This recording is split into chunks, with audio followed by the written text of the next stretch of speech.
Welcome all. We are in Unit 2 of Life Insurance. In the previous session, we discussed on the basics of life insurance such as meaning, definition, nature, various characteristics of life insurance and advantages of life insurance. In general, principle means a fundamental truth or proposition that serves as the foundation for a system of belief.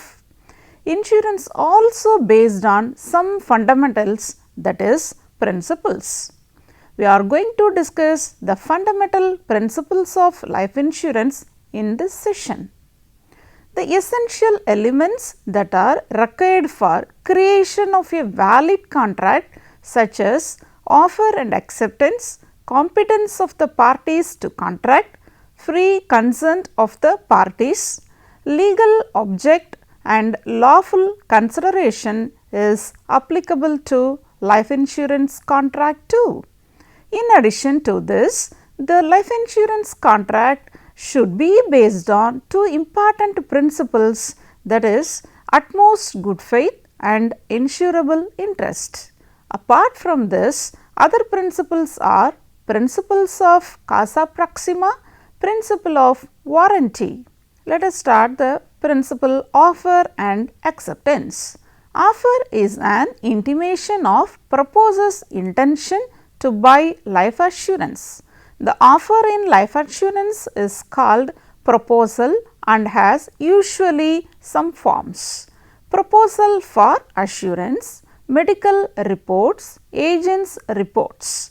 Proposal form gives information about the moral hazard involved, while medical report reveals the physical fitness of the life to be assured. The agent's report brings out moral hazard in the proposal as also bona fides the proposal. If after assessing the proposal for assurance, the insurance is no issue a policy, it then sends a letter of acceptance to the proposer. This letter of acceptance is also called counter offer, which is accepted by the proposer by paying the first premium. In some cases, insurer may modify the terms of offer. So, there is no acceptance unless proposer accepts the revised terms and pays the premium. The next principle is capacity of parties.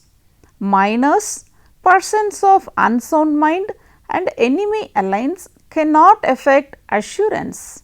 Similarly, only those insurers can grant policies which are licensed by the IRDA. A minor is not competent to contract, but a natural guardian can enter into a valid contract on behalf of a minor. Under the children deferred assurance, the parent or guardian proposes for assurance on the life of the child till the child attains major. The policy remains the property of the proposer. After the policy has invested in the child, automatically on attainment of the age of major, proposer has no control over the policy. Children endowment policy is the effected on the life of the parent for the benefit of the child. Premiums are charged according to the age of the parent and guardian. Premiums may cease at the death of parent, but benefits are payable at the end of the term. Thus, minor child is not a party to the contract. Persons of unsound mind. A person of unsound mind cannot enter into any contract. When a person of apparently sound mind enters into a contract of life insurance which is bona fide and properly completed, it is a valid contract. When an originally valid contract has been entered into, it will not be affected if one of the parties become insane afterwards. It means that if life assured becomes lunatic after taking the insurance policy, the contract will remain valid. Other disqualifications are a contract with an enemy is void. An insolvent cannot enter into a contract. The next principle is free consent. When parties to the contract agree upon the terms and conditions of the agreement in the same sense, they are said to have consented. Consent is considered free when it is not obtained by coercion, undue influence, fraud, misrepresentation or mistake. Importance of free consent and agent are: where a person signs a proposal, he gives his consent, but when he signs in vernacular or a language different that of form, he must declare in his own hand that the contents of proposal were explained to him and he has signed the proposal after fully understanding them. The witness to the proposal should also certify that he has explained the contents of the form to the proposer, only then the consent is considered to be free. Agents are advised to be careful that proposal for assurance is given by the proposer with a free consent, and agents should not adopt unfair practices. The next principle is legality of object. The main condition to satisfy this requirement is that the contract should not be based on a mere gambling instinct, and object of insurance and premium is not fraudulent, immoral and forbidden by law. The next principle is consideration. Consideration or premium based on the rate of mortality, interest yield and office expenses are worked out scientifically on actuarial principles, and the soundness of these principles are intimated to the IRDA by the company. Therefore, legality of premium is established. The next important principle is utmost good faith, otherwise it is known as principle of ubrima fide. Student, what is good faith? Honesty, a sincere intention to deal fairly with others. Good faith is an abstract and comprehensive term that encompasses a sincere belief or motive without any intention to defraud others. The proposer, one of the parties to the contract of life insurance, is in a position to conceal much information from the insurer. Non-disclosure of his past alignments, previous insurance history and his lifestyle may lead to insurer to make a wrong decision about the proposal for assurance. This type of information, as mentioned, cannot be verified in its entirely. Similarly, an insurer is also expected to give a fair deal to the life assured. It is therefore very essential that both the parties display utmost good faith in each other. This principle of disclosing all material facts is called ubrima fide and is unique to the contract of life insurance.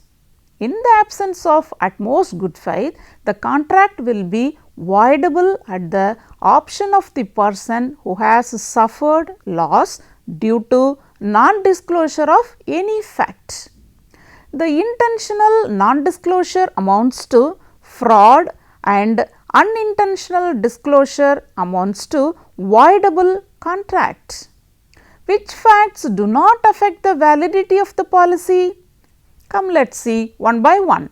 The disclosure in regard to universal facts, the fact which are superfluous to disclose by reason of any condition, the facts which reduces the risk of the insurer, the facts which are waived by the insurer, the facts which are known to the insurer in ordinary course of the business.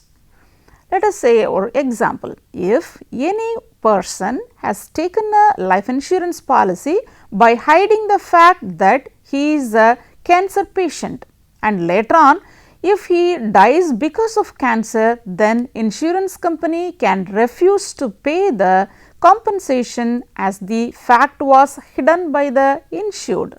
This is absence of good faith. So, the contract is voidable.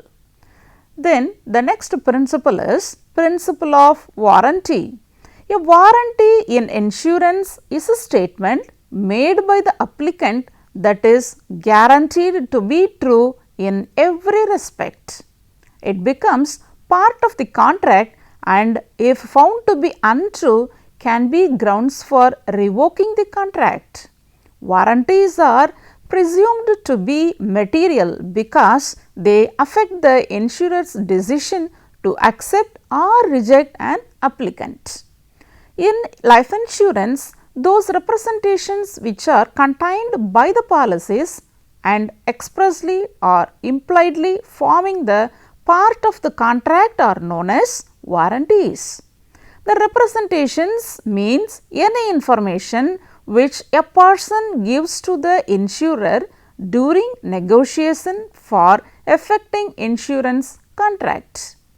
The representations for effecting insurance contract are: if the representation is material and it is false, it provides a good basis to treat the contract as void or voidable at the option of the insurer. The warranties are the basis of the contract of insurance of all kinds.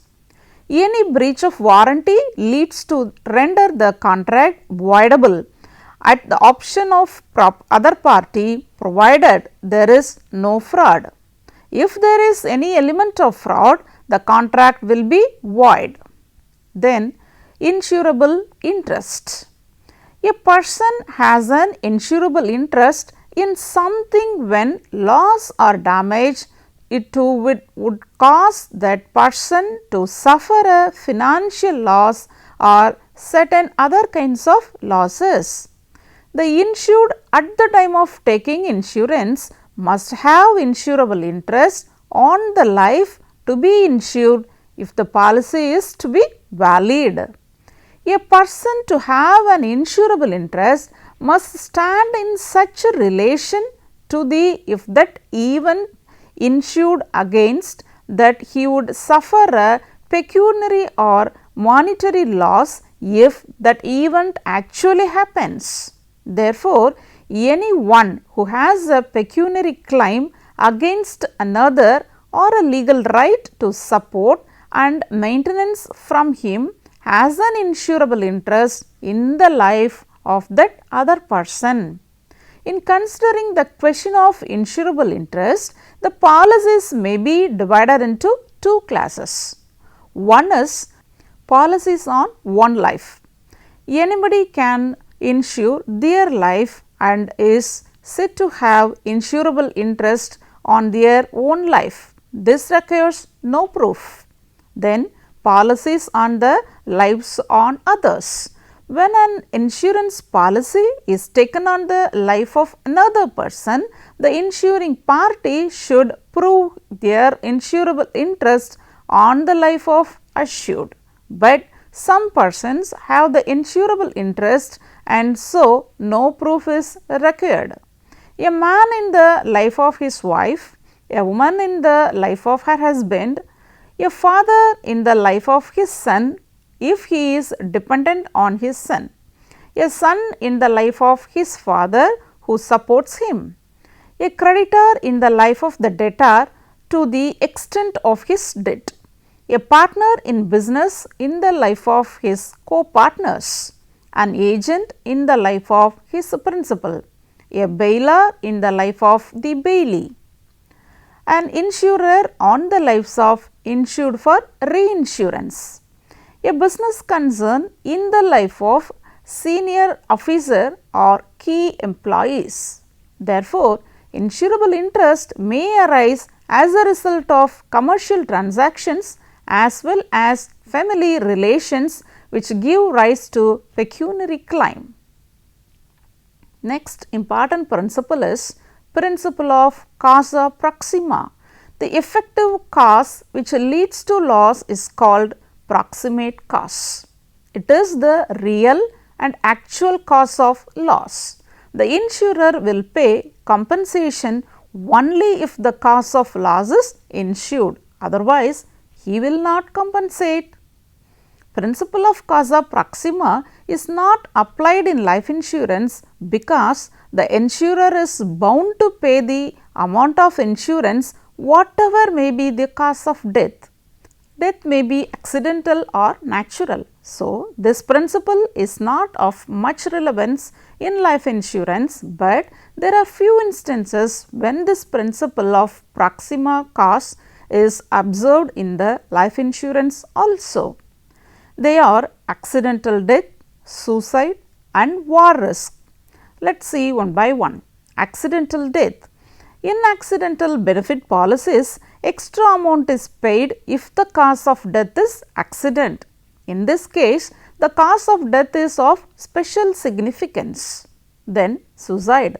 If insured commits suicide within 1 year of the policy or there was intention to commit suicide, then the payment of claim would be restricted only up to the interest of the third party in the policy, provided the interest was expressed at least 1 month before the suicide.